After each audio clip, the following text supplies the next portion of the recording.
Questions?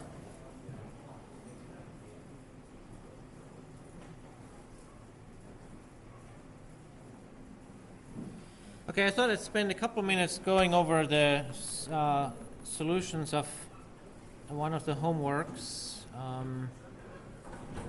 And so here's homework 7.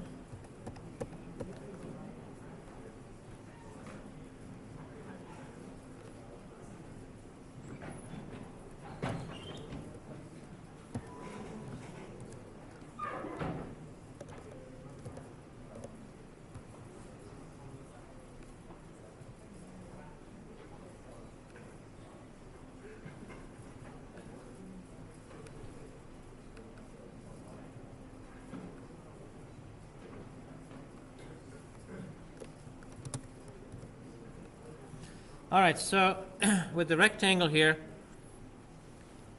the first contains, we did this in class, and I think I pretty much gave this away, that the easiest way of doing it is to check where the rectangle contains all 4 of the corner points, and then it'll have to contain the whole thing. Here's is disjoint from, where I'm checking, and we also talked about that in class, where I'm checking whether the x coordinates are so that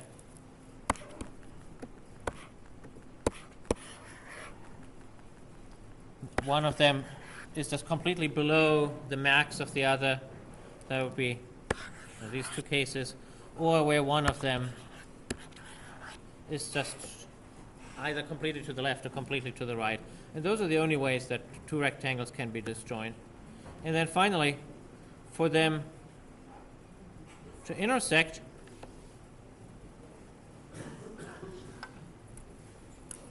they intersect if neither contains the other and if they aren't disjoint. So, and notice how the test looks like for neither containing the other. So this one here checks that this doesn't contain the other, and the one over here checks that other doesn't contain this. And this is one of the few instances that you really must use this. Normally, we've said this is kind of optional. You could say this dot x, or you could always find some other solution to that. But here, I want to ask the other rectangle, hey, do you contain me? And the only way to do that is to pass the entire object, namely this, to other dot contains. So that gets the entire thing done in, what, 6 lines of code? 8 lines of code. So it can't have been that hard if it only takes 8 lines of code, right? And so if you have more than 8 lines of code, it would be a really good idea for you to look at your code and to see why it's much longer. Sometimes what people do is, particularly when you have this long list of test cases, and here you had, a really long list of test cases.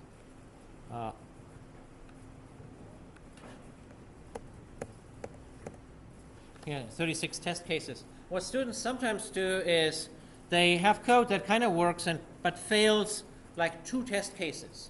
And then sometimes I see them put in special logic just to kind of handle those 2 test cases, and instead of rethinking the whole problem. And that's usually bad because most of the time that special logic is not as good as you think. So if you feel that that might have been the case for you, then by all means go and have a look at my solution and yours and compare the 2 and figure out what you can do better next time. Now the other one was, what was the problem? Oh yeah, the one with a parent, grandparent, and sibling.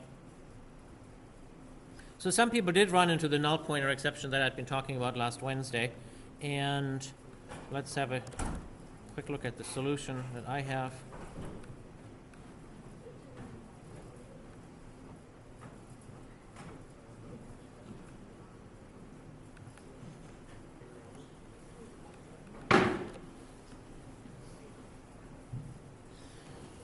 So here's the parent method. So we have to check whether So what are we checking? We are checking whether I am the parent of this other thing. So, and here again, this rears its head. So I have to check whether other.father is me or whether other.mother is me, because a parent could be a father or a mother. And in order to be able to access .father and .mother, I do have to have a null test. If I don't have this test, then it could be that other is null. Now yeah? I didn't put a null test in any of it, but it passed all the tests. All right. I don't know why, but Well, we can try it out in a minute and see what would happen, actually. So there was no test case that required null for the is parent, but I'm using is parent later, and there I was worried about nulls. So here is grandparent. So I am the grandparent of other if I'm the parent of the other's father or the parent of the other's mother. That's how you're a grandparent. Here I didn't put a null check because, I don't know, it would have been better. aren't you using the is parent function to check the Thank you. But, what if someone passes me null? Well, at the top it asks if other is null. Well, but someone could pass me other as null. Someone could say is grandparent of null. But doesn't that say return true if is parent is father or is parent is mother, and null would be another option that's not? Well, but what happens if someone gives me null? Then it would return false. No. What happens if someone gives me null for other? Oh, I see. There is no. Then here an exception would be thrown, because other dot father would then be null dot father, and you're not allowed to access anything from null, and my program would die, bleeding on the floor, and so that would not be good. And so it actually, the safe thing to do would be to put a null check in here and say other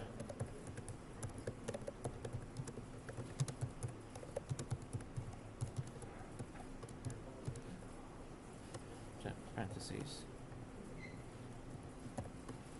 All right. Now, sibling turns out to be also a one-liner. I'm a sibling of another if we have the same father and we have the same mother. And again, it would be a good idea to put a null check in here just in case. If you didn't put those null checks, that's fine because they weren't tested. But there was this. You have to just carefully arrange them so that none of the other nulls ever trip you up. All right. So you said that it passed even without any null checks for you. Yeah, not a single one. Everything Alright. else is exactly the same. Okay, let's try that.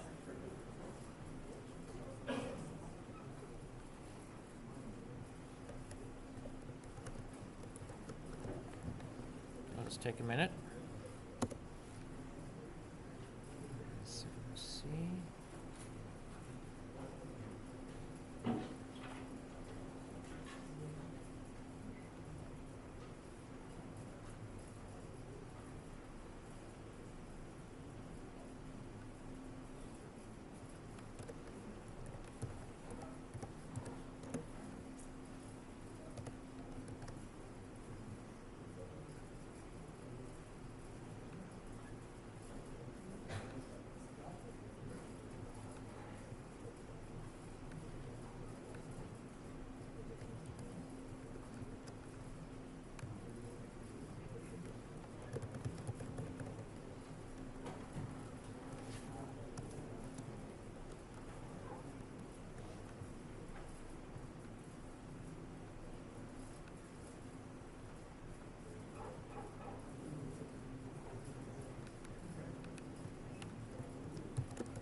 Yeah?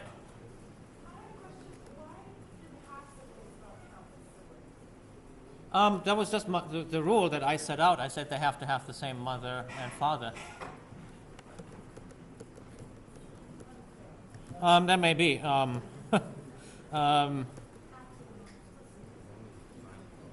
Yeah, I mean, I griped about it too, that's not residence restriction.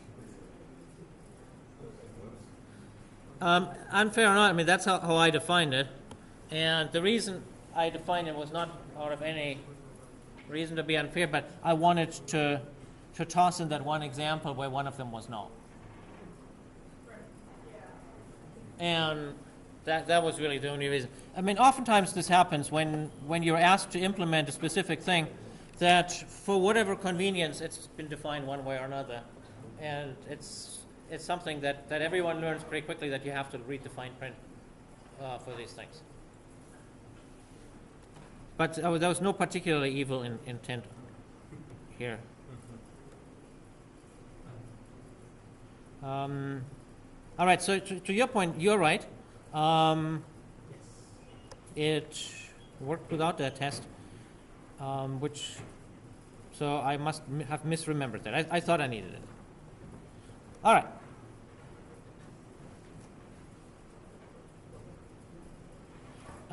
Moving on to, okay, before I forget, there was one other question that someone said, he or she said that the grader complained about messy code, and that person wanted to know what is neat code.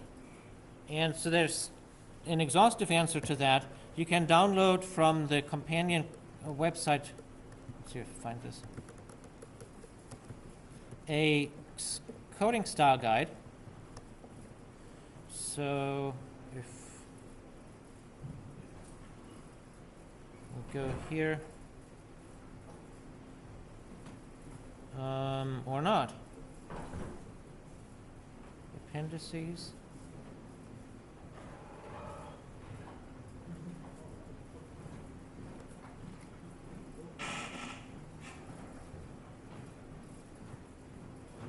It's one of these appendices.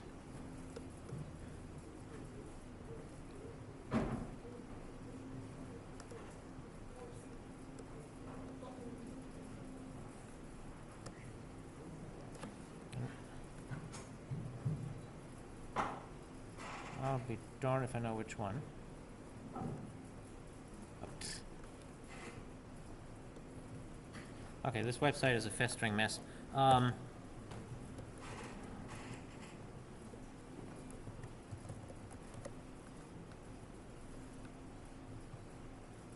we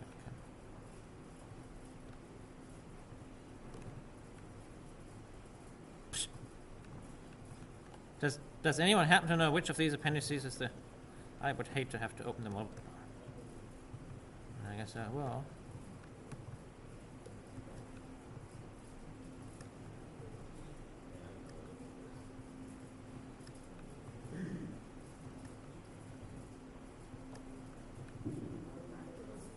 Here. Okay, it's Appendix A. And it lists the style that I used in writing this book, and that's the one that ideally you would follow, and then everything would look exactly the way that that I would want it. The things that are really important are things such as variable and methods names should be lowercase, constants are uppercase, classes start with uppercase, of course. Braces must line up. Most messy student code is because the braces don't line up. And I used to have the grader extract terrible penalties when people did this in the olden days. So like when students just, for example, would look like this, or code like here would just not be lined up at all. And I used to have the grader take off points left and right for that. But fortunately, technology has caught up with us, and nowadays it's an easy matter to just do edit, auto layout, and everything is laid out nicely. So if you do edit auto layout, then it's a good chance that the grader won't complain too much anymore. because that automatically lines up everything neatly. The other thing that's kind of important is the rules for when to put spaces and when not to put spaces. It is customary to put spaces to the left and to the right of every operator, as you see here. There's a space here, there's a space here. And that's just considered the thing to do. Some people don't put them, and then it looks very cluttered. So if you do this,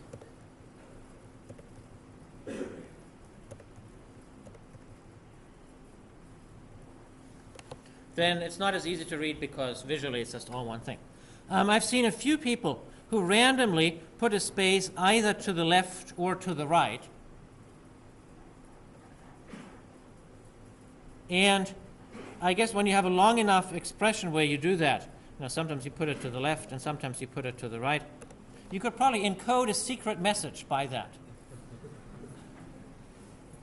At any rate, that's also a really good way of getting the attention of Moss when two people do it in the exact same way.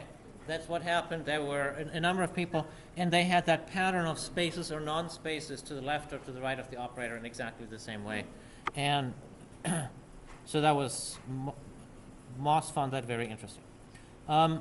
Also, there is a kind of a rule that says that you don't put a space after a method name and the opening parentheses, so you wouldn't do this. But if you have an if statement or a while statement, then you do put a space, and that is so that one can visually differentiate between these two very different uses of the parentheses. The parentheses are used for method parameters, and they're also used for the conditions of an if and while, and they have nothing particular in common with each other, and by using the spaces one way and not the other way, it's easy on the eye to see the difference. And those are kind of the biggest issues. If you follow those things, your code will look neat, and the grader shouldn't complain. Or what actually is then going to happen is the grader will move on and complain about something different. Yes? For really long boolean statements where we have like lots of and or statements, Yeah. is it okay if you like make it a new line for every single or statement? Oh, absolutely. Oh, absolutely. That's actually kind of a nice thing to do. So you could like move this one and then move it to the next line, but then indent it. And I think BlueJ does not do that so well. Let me try this. Yeah, BlueJ for some reason doesn't indent those continuation lines, and that's too bad. So I would indent those by an extra set of spaces so that you can see that it's a continuation of the previous line.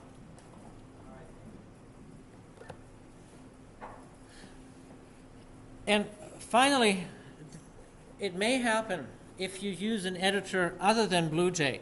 If you use some, say, VI or some such thing, that if you don't set it up right, that it emits tabs instead of spaces.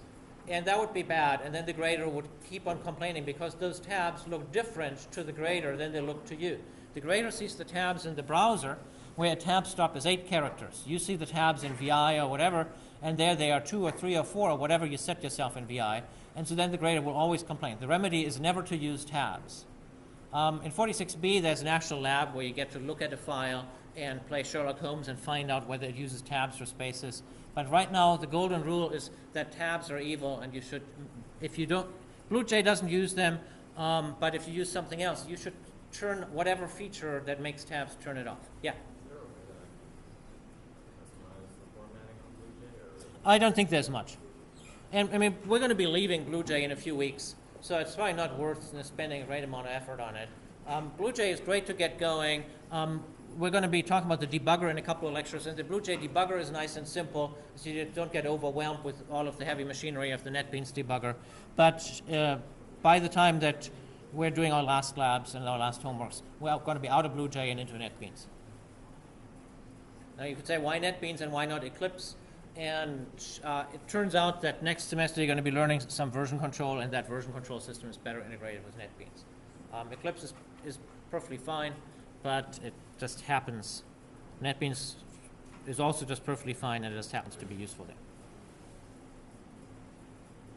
In the end, you're going to have to learn both between now and the time that you retire. Other questions? Let's quickly move into homework H. Actually.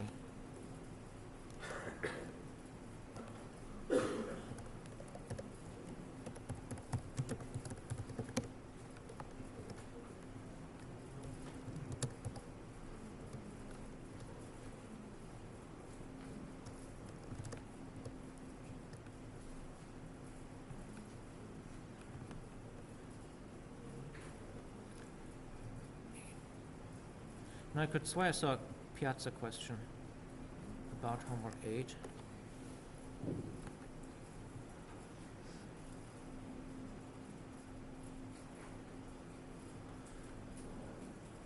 Okay, someone said wanted to know what to do with the move method.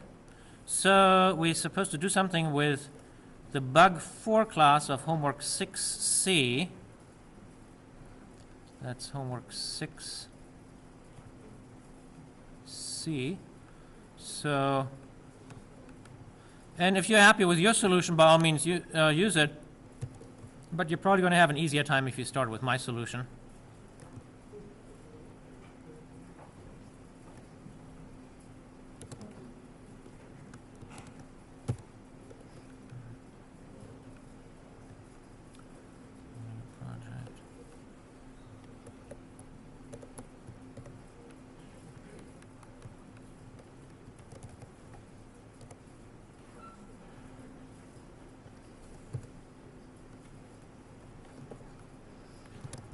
Okay, here's good old bug 4. Oh, that was the bug that moves diagonally and that gets reflected off the walls. And the homework question is,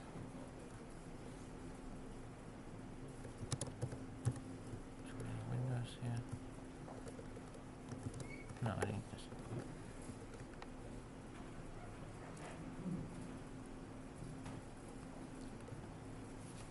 Oh, now we need to move the bug n times. How do you do something n times?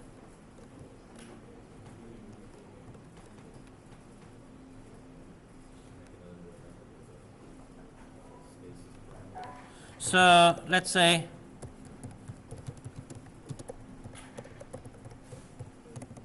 now I want to do something n times.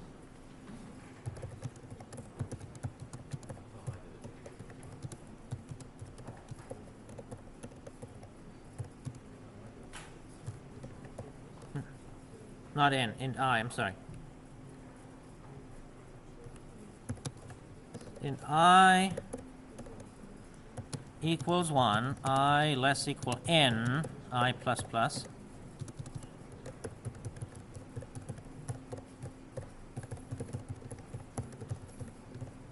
So it's worth remembering that to do something n times, you use this for loop. Right here, the variable I goes from 1 to n, and whatever n may be, it'll do it n times. Right now, it's set n to 99, so let's see what it actually does. Ah, thank you.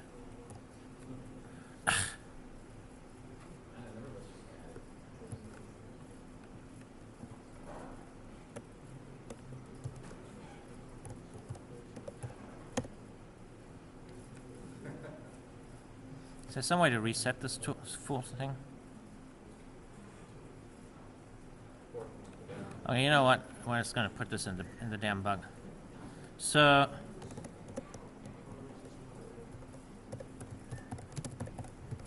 void move int n.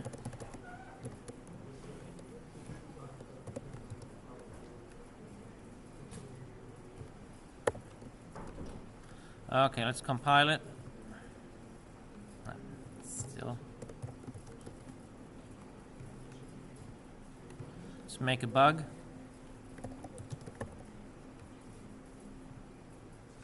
Ah.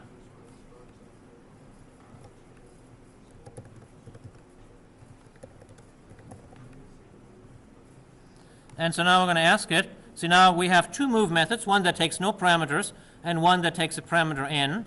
So let's give it one. And here, now it didn't move 99 times. It said hello 99 times. And that is, of course, because That's what I had to do. But now it should be a trivial matter to make it move instead of saying hello, and I'll leave that little part for you. So the lesson here is that it's a very important loop to be able to do something n times, and that is this loop here. When you write pseudocode, you can just say, do this n times, because the translation from the pseudocode to the actual code is something that's very mechanical for a programmer who's done this a few times. All right. That was that question. Now it gets a little harder here. You have to move to the boundary. How the heck do you know where the boundary is? So here's one way of dealing with a situation like that.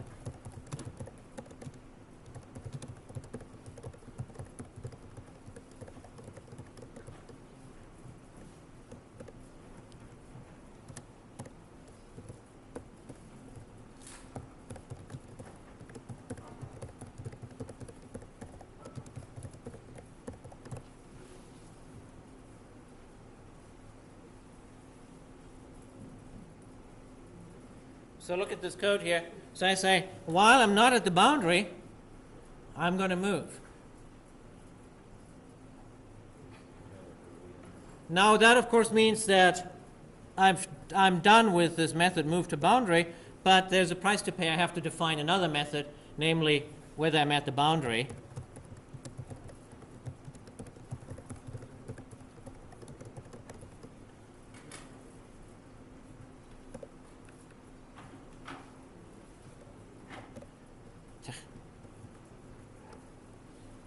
And so when I'm at the boundary, if x position is 0 or x position is max x minus 1, I don't know, some such thing. But it's something that's of the similar vein that what you've been doing with those rectangles, so I trust you can figure that one out. Is it okay if I just combine those two in the same method? All right, so now he says, is it okay if he combines those two? And sure, it's okay, but still, I would like to advertise what I've just done here as a useful way of constructing programs. So it's actually a good idea to have little helper methods. It makes your code easier to read, easier to find bugs in it, because you can test the helper method separately. And also, I find it that when I have a complicated problem, and I start writing the code for it, that it helps me organize, just to break it up. I mean, it's an even better idea if you plan this on paper and pencil, but I must admit I don't always do that either. So sometimes I say, oh, I think I know how to implement this, and then I come to something where I say, gosh, I don't actually know what's the condition for this. And instead of laboriously figuring it out then and there, I defer it to another method so that I can do it later. So breaking something up into multiple tiny methods is often a good idea. And you've seen that also with the, if you look at my solution for the person class, where I made a great effort to, as often as I could, call other methods instead of replicating the condition. So I had the grandfather, the grandparent called parent, and also in the rectangle class where I defined that they overlap by saying they're not disjoint and neither contains the other. So I used those other methods. Generally, it's better to use a method than to replicate a bunch of computation. Yeah? You can also store it in the variable. I could do that. So that's an interesting question. So what he says is I could add to the state here a Boolean variable.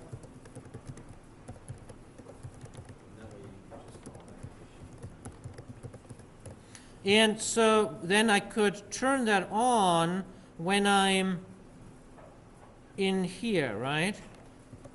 Or turn it off and then turn it on. Start it once. Okay. Yeah, Yeah, so you could do that. What did I call it? At boundary? Is at boundary? So in this case here, I would have as a part of my state. And that's a general good question. Should you keep this kind of information in the state, or should you compute it on demand? And from an efficiency point of view, it's often better to keep it as state because then you don't have to recompute it multiple times. But from a code maintenance point of view and being able to come up with a right solution quickly point of view, that's probably not the best approach, because whenever you have state like that, you need to be very careful that it's always correctly updated. Whereas if you have the minimum amount of state, and here right now I'm just using the x and y position as my state, then as long as those are right, and my equation to derive from that whether I'm at the boundary is right, then I don't have to worry about keeping that other piece of data in sync. So it's a very, very common error when you have lots of state that depends on each other, that they accidentally get out of sync. Someone adds a method, doesn't remember that they have to keep all of these things in sync. So my recommendation is, unless you're really worried about efficiency, is to have as little state as possible, to have as few instance variables as possible, and if you can compute it, then compute it. Efficiency be damned. Store a conditional statement in You would not normally store a conditional statement in a constant because then it would never get recomputed. I mean, a constant doesn't change, and That's right. it's true or false, and so it doesn't. You can't put variables No. So really, I would compute it. I think having a method is a good idea. Here's another reason why I think a method is a good idea. It's easier to test. That if you have an instance variable, it's hidden from you, and you can't easily test it. A method you can call. All right, so move to is also not intrinsically hard.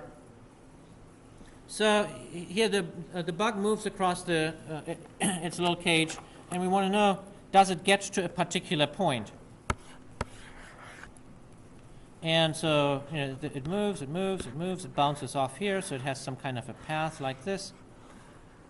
And you would think that eventually it would have to get to any of the points in this, inside its cage, and you just have to keep track of when its position finally is x and y, and you have a counter, of course, that keeps track of it. But as it turns out, that depending on the configuration of the cage and where the bug currently is, there are closed paths that don't traverse every cell. And so if you find that after this many moves, it hasn't found where you want to go, then return -1. Then it turns out that it'll never reach your point. Okay, so but that's another amusing loop that you can do. Now, in Lab 8, you did some work with a word class, and we're going to add a few extra methods to this here. Replace each consonant with x is simply you go through the word and you put an x everywhere the way there was something else. How do you replace a letter? Yeah? Call that letter as X or whatever. What's that? You just set it as X. How do you set a letter in a string?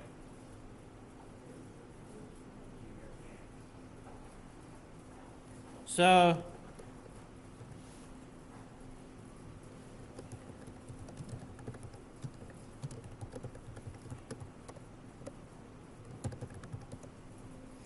how would I set a letter of Fred to... So now I want to turn this one to Frxt. How do I get rid of the E and change it? The first letter? The third letter. So Fred, The second letter, whatever. Fred dot. Replace all. So I can do that. And that would be a solution that does not actually require a loop. I'm supposed to replace consonants, right? Okay, so I guess you were right. I should have replaced. So you can do that, and then you have to put it back into Fred. Well, you could also, like as for else, then after part, you could put Fred dot contains. Yeah, but then if you wanted to do that approach, you would have to do it for every one of the 18 consonants. Well, that's why I stored all my constants as string constant. I see. So what I had in mind was a little different because it fits the structure of the lab a little more. In the lab, we had these loops that says for each letter and of the word, and then it examined each letter in some way. And so I would examine and say, if it's not a vowel,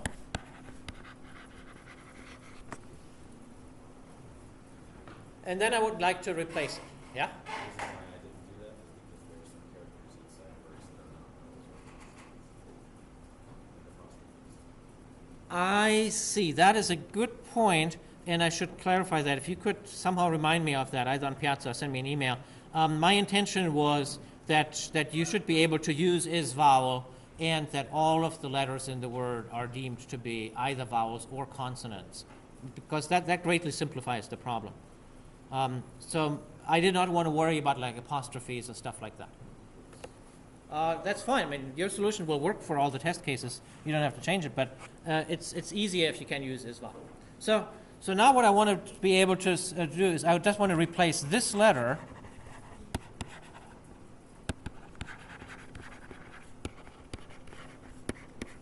with X, and so with this, I guess, the I's letter, whatever my I right now is. And so the way to do that is you form the substring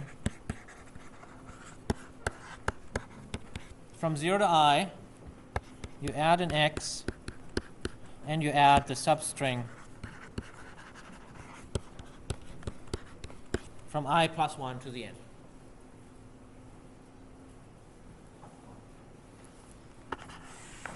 So if you look at your word, here we had whatever, some letter that we wanted to replace. This was 0, this is the index I plus 1.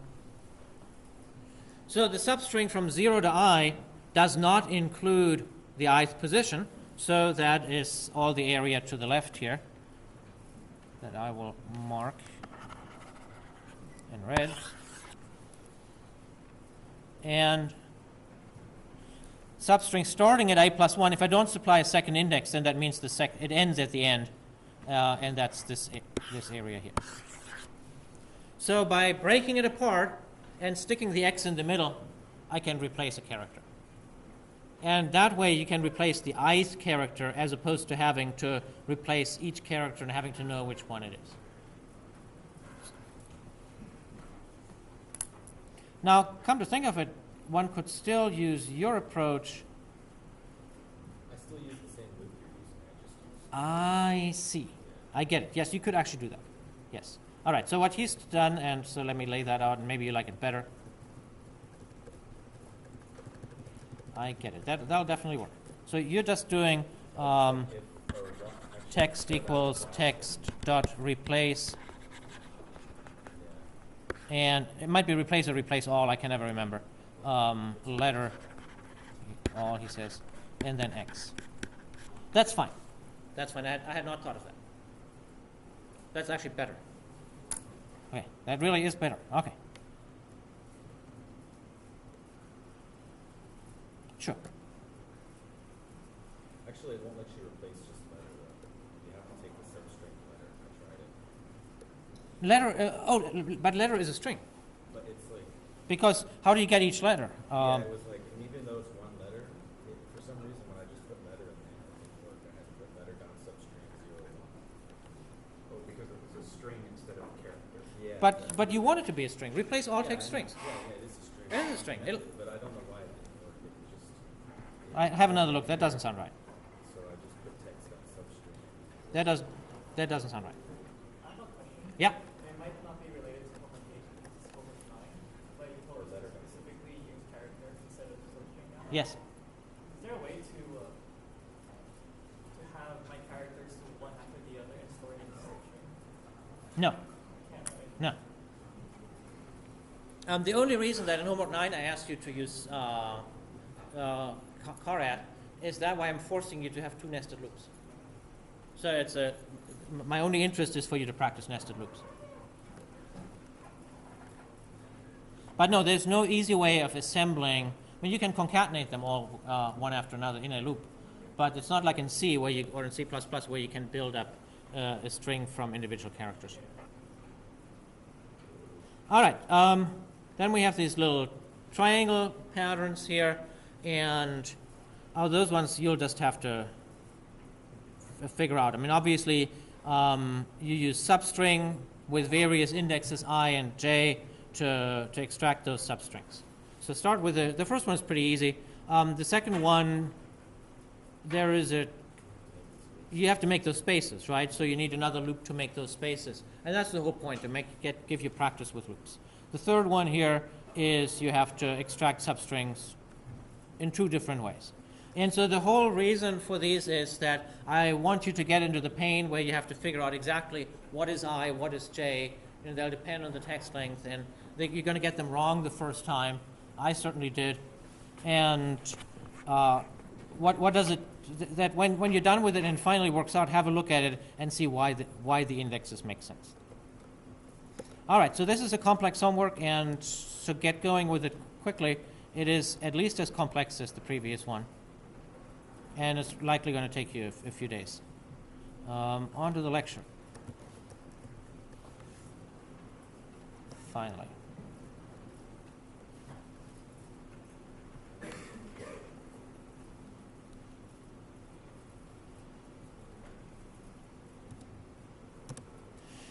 Okay, so the point of this lecture is to go through a bunch of different loops and that solve different kinds of problems.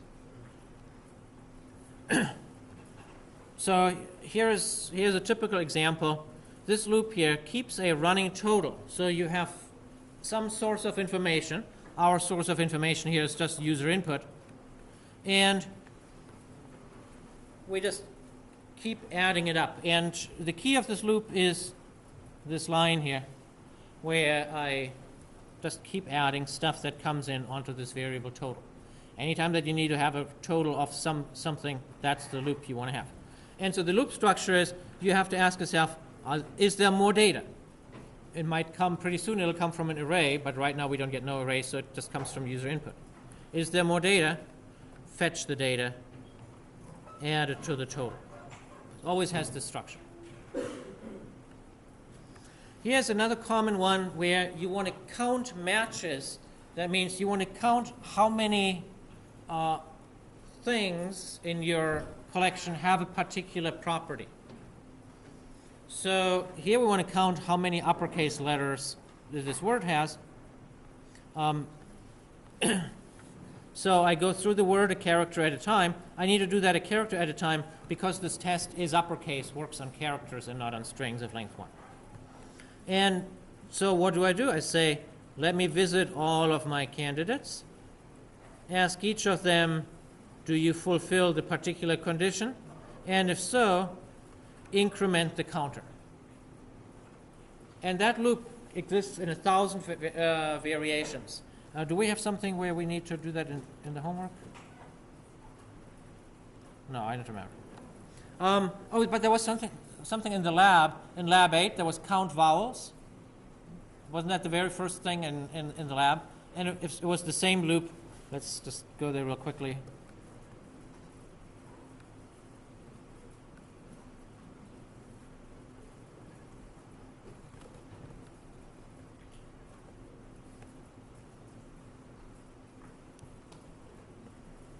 Yes. So we're looking at each of the candidates.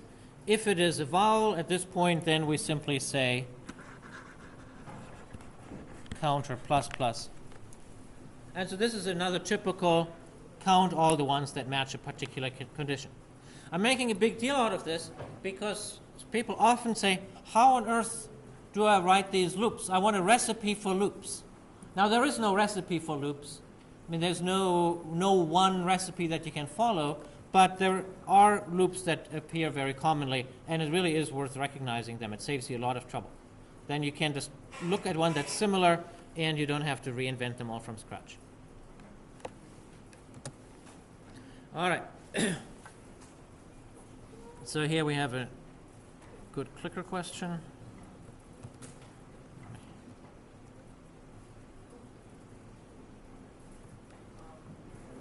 Yeah?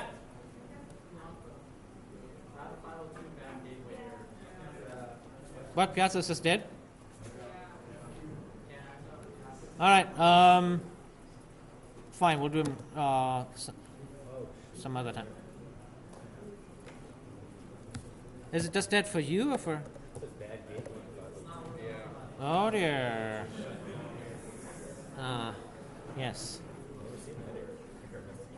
Oh, yeah, that means that this server has crashed. Yep. That is bad indeed. All right. So here's another loop that's a little bit more complex, but it's very, very common, where you want to, instead of counting all matches, you want to find the first match. So I have a string.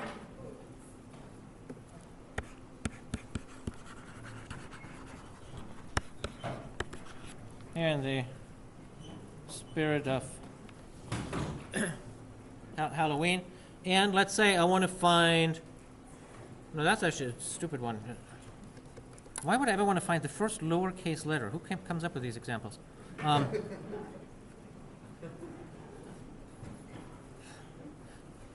I'm going to change this to something more realistic. I want to find the first digit, okay? And then here I'll check for his digit. And let's say I have a password. This is a surprisingly common password. And I want to find the position of the first digit in it.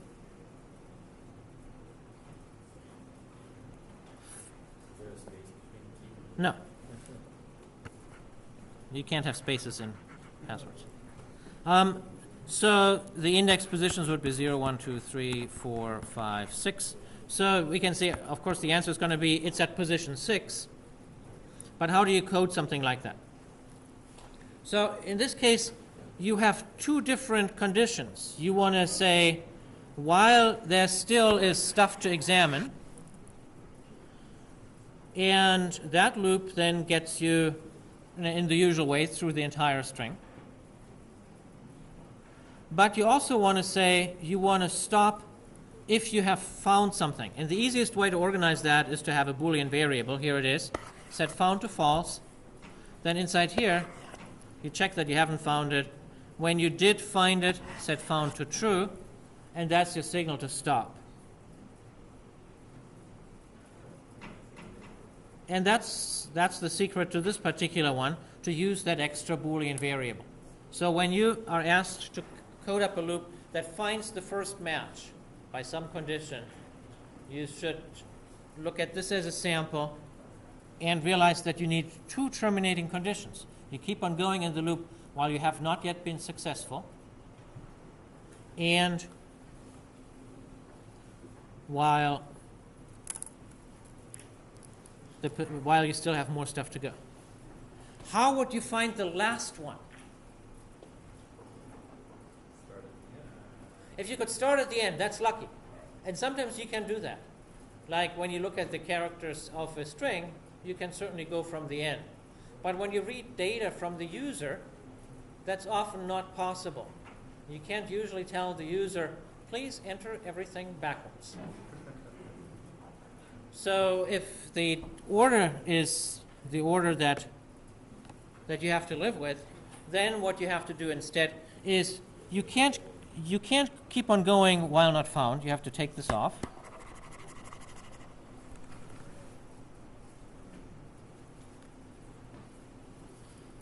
And in that case, instead, you have to save the thing that you want to have as the result, because you're going to have to go all the way to the end. And the position thing here, that's the index into my string.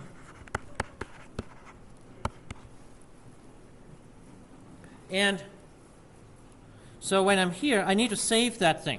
So then you would have to have also an int, say, saved position. And here, when you found it, then you would also say saved position equals position. That means you're saving the location of success. And the next time around, when you find another successful match, it overwrites the first one. And that way, when you're all the way through, the very last one holds the answer. So here the key would be to continue overwriting the answer.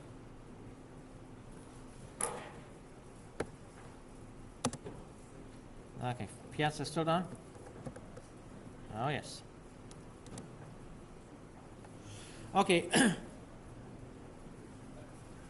This one is not actually that common, so I'll skip it. Here's a useful one. Comparing adjacent values. So you're getting a sequence of numbers from the user, say, and you want to alert the user when they typed the same thing twice. I don't know why. This is a contrived example here. But the same thing might be if you have a sequence of words. You might be reading the sequence of a sequence of words in an email message, and you might want to flag it when the user types a word twice, because that actually sometimes happens. People will type "the" twice by accident, and so you might want to flag that. And it's the same idea. You would just read words instead of numbers. And so how do you do this? So the difficulty here is that when you enter the loop and you say, "Give me the next input," that's this one here. And now you get into the loop again, and input is set to the next input. That overwrites the old one. So the simple form of the loop continually overwrites what the input is, and then you don't have the last one available. So the way to do that is to stash the last one away, and that's what I'm doing here in this variable previous.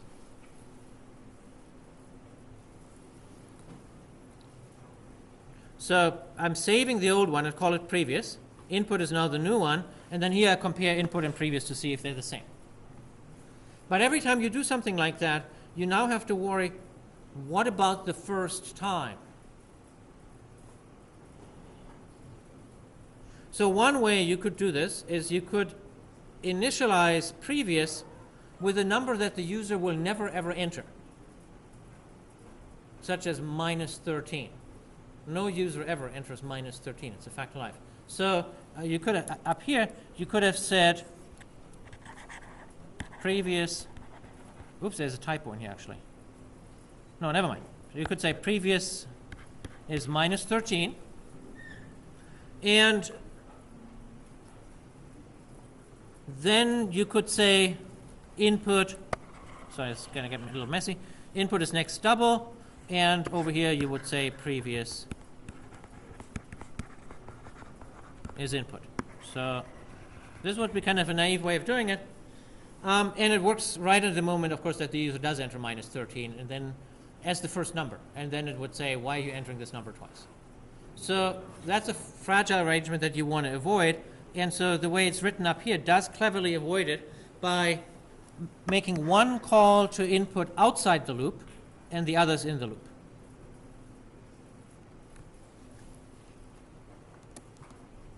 Okay, are we still?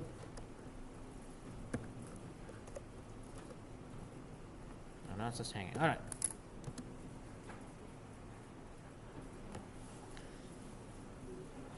Another common loop is you ask the user to provide a set of values. You tell the user, please give me all of these values, and I will compute their standard deviation or some such thing. And so let's actually do that.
So let's say I want to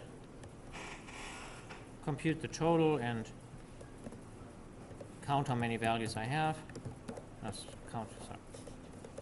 Int count. Int total 0.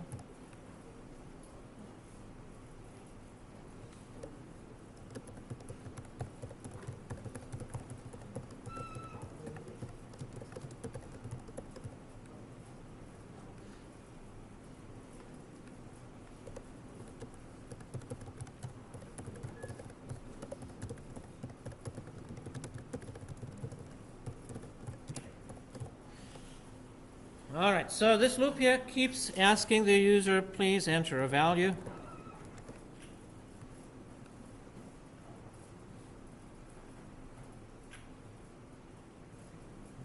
Okay. Okay, so I can't have an infinite loop like that. Well, how about I put this inside here? That'll work. Edit.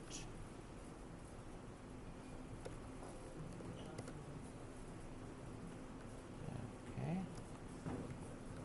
So let's run it.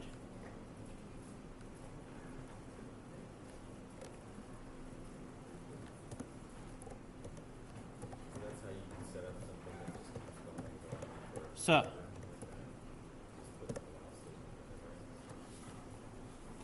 there. how do I get out?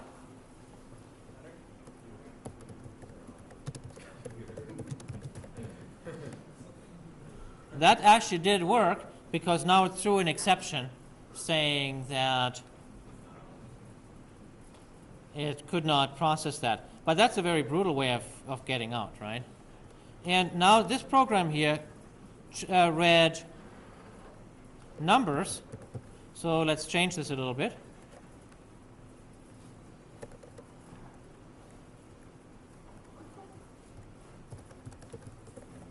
So now I'm going to total up the lengths of the entered strings. Oh, string.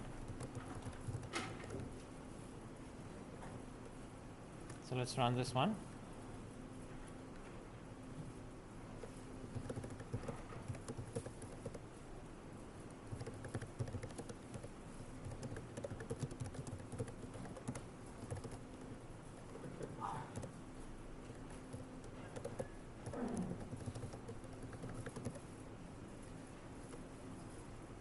Now how do I get out? Yeah, or a number. A number is also a string of length 1. Unless it's, of course, a string of length 3. What about the empty string? That doesn't work at all because then it's just waiting for more input. It throws away all white space.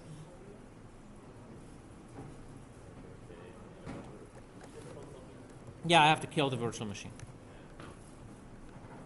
So every time that you process user input, you have this problem. How do you indicate the end of the input? And so a common way of dealing with this is that you ask the user to provide some special input to indicate the end. So here I'm telling the user, please enter a word, and enter the word quit to quit. And so over here, then I have to figure out whether we're ready to quit. So I'm reading the input, and now I have to say if that value equals quit, then I'm done.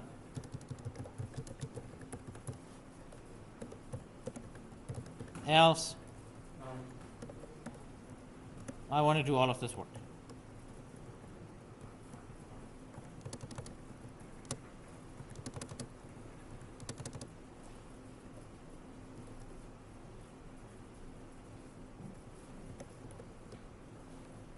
And so over here I say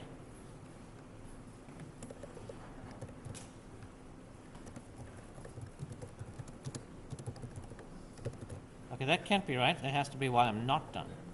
Right? Well, so here's the loop. You set a Boolean variable done to false, and while you're not done, then you keep on going. And if you find what's called the sentinel value, the one that indicates the end of input, then you set down to true and don't process it further. So in this case, I'm not measuring how long it is. It doesn't help. I'll get to that in just a minute.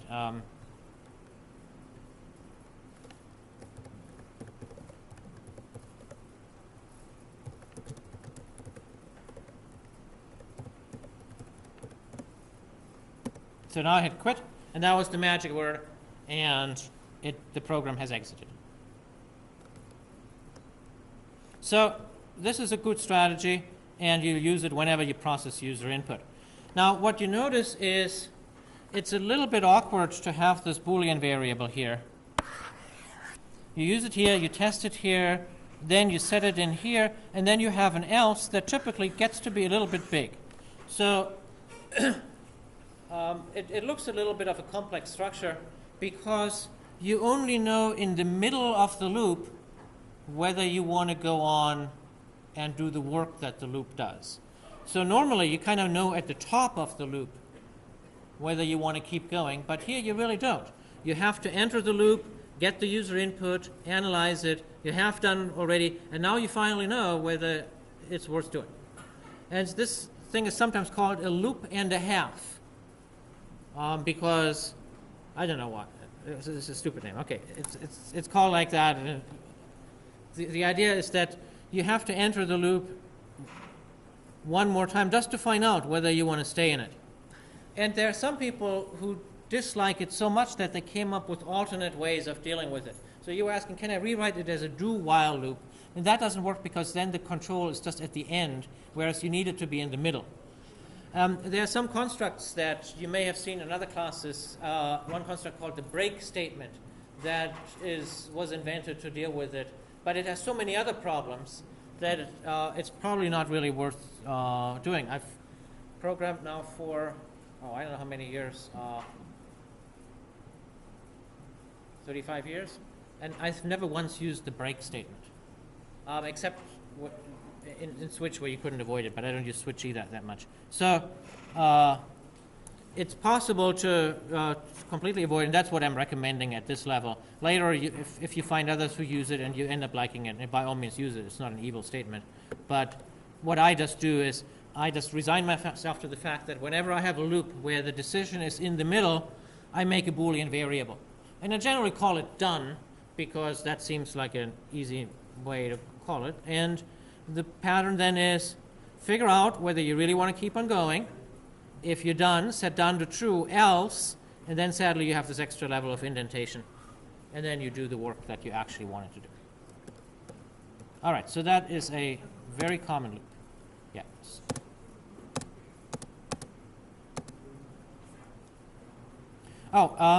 The other loop that for some reason is not written up here, so I guess I should write it really quick, is to compute the largest or smallest value in a data set. And so let's say that my job was to pick the tallest person in the class. Now, of course, I could just say, you all line up, and I could quickly scan and say, it must be that one. But that's not how you get to usually process numbers in a computer, because you only see the numbers one at a time.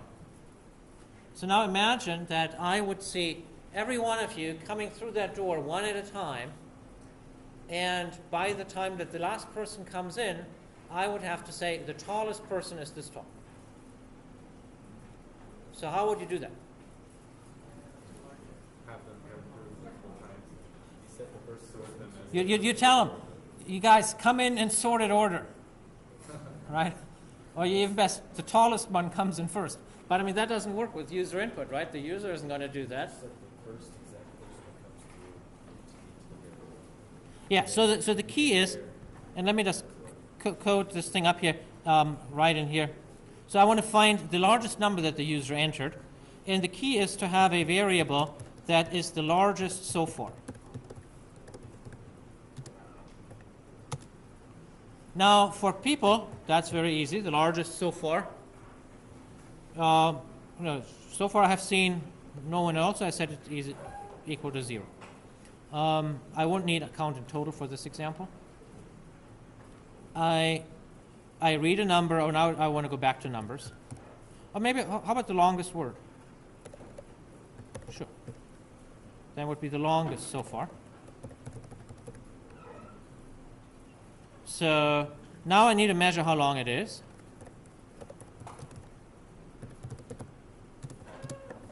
Here it is.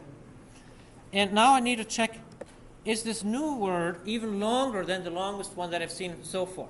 So if I've so far seen someone who was this tall, now another one comes in who's that tall, then I can forget the old measurement. It's no longer interesting, and I just keep the new one. So if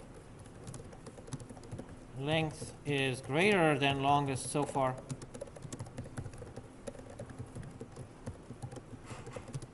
then longest so far equals length.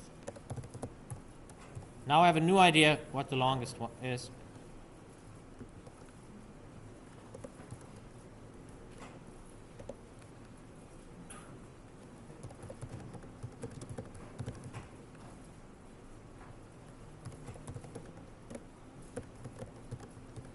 And at the end, the setting of longest so far is the right one. So let's just try this out really quickly.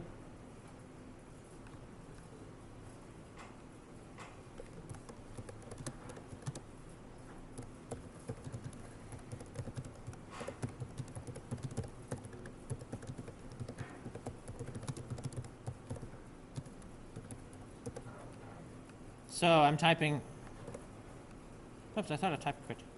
No, I did. Did I? Let me do that again. I thought I could save some time here.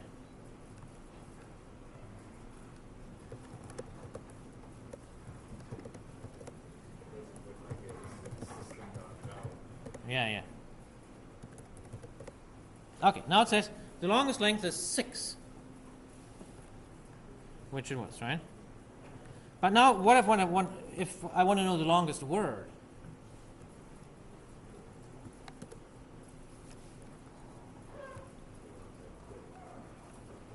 No, that's not my point. I want to know, now it tells me the longest length was 6, but what if I want to know which word that was?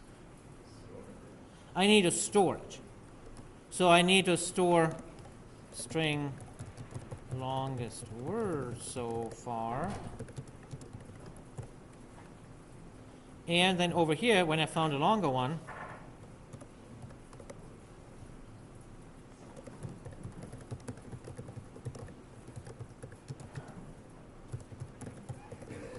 then I have to store it, and now I track it as well as the length. Longest word.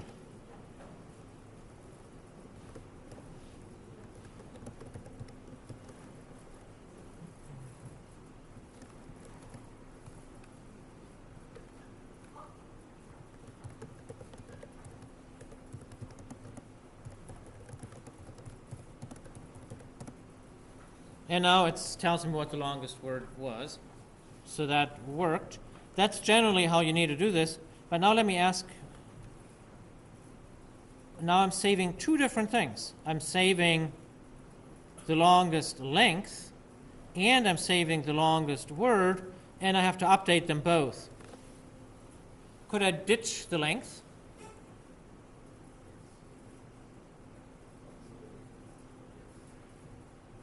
So he says yes. Okay. Here, it's gone.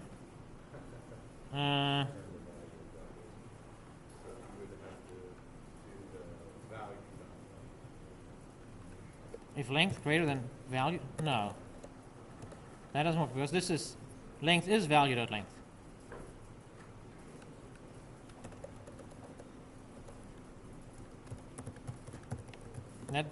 That can't be right.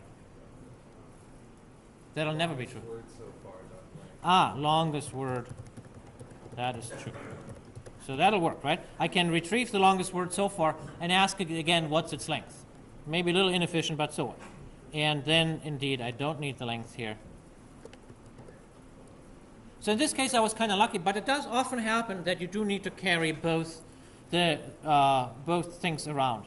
For example, you might want to know it, at which position it occurred. And that's not something that's intrinsic. You would need to store that. All right. So that gets us to this set of common loop types. I guess you just have to do the clicker questions at home. And